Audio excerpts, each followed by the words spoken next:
સુરણ પૂછો કે રામના બાપાનું શું નામ તે ખબર જ નથી લે. આપણા સુરણ કોઈ પૂછે કે તારા પપ્પાનું શું નામ, એના પપ્પાનું શું નામ, એના પપ્પાનું તો ખબર જ નથી લે. કારણ કે આપણે કોઈ કીધું જ નથી.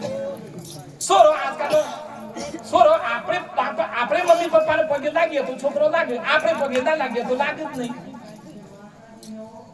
જે તમારે જે જોઈએ છે તમે જો તમે મા બાપને વંદન કરશો તો તમારો છોકરો વંદન કરશે.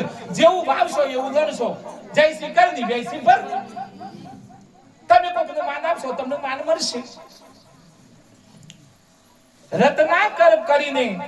રત્નાકર કરીને એક લૂંટારો હતો. મુખ્ય વાતો કરું છું. રત્નાકર લૂંટારો હતો એને નારદ મુનિ મળ્યા. વિચાર કરો કેટલો જોનો લૂંટી વરરાજાનો મારી નાખ્યો, દીકરીનો લૂંટી પાપનો પાપ અતિશય પાપ કર્યું. ઈ થઈ નારદ મુનિ નીકળ્યા.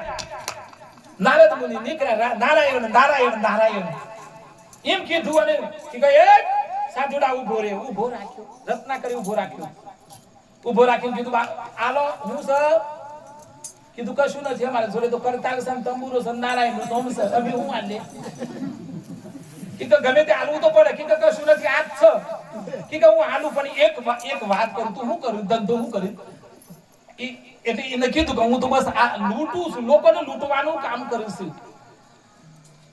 સાહેબ લૂંટવાનું કામ કર્યો તો 84 લાખ ની મોત કરી હો.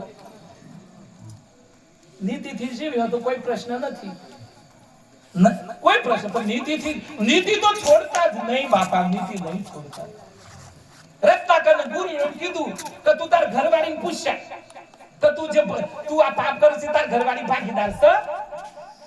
હું 4 પ્રસંગ રામના કહું છું. એટલે કીધું ઘરવાળીને પૂછવા જો કે હું આજે બધાને લૂંટું છું ને ચોરી કરું છું ને તું ભાગીદાર ખરી કે તમે પેની લાયા કમાવાનું તમારે મારું અને તમે પાપ કર્યું મારું હું જાય કોઈ નહીં. ભાઈ છૂટી સોરાને પૂછ્યું, વહુને પૂછ્યું, ઘરવાળીને પૂછ્યું કે અમે તમારો દી તમારે અમને લાયા અમને જન્મ આલ્યો એટલે તમારું ભરણ પોષણ કરવાની જવાબદારી તમારી. તમે પાપ કર્યું તમે ભાગીદાર. બાપ પેલા જાગી જો આત્મા કરો આ તો મારું કોઈ છે નહીં અને આપણે તો મારું મેં તાપ નથી.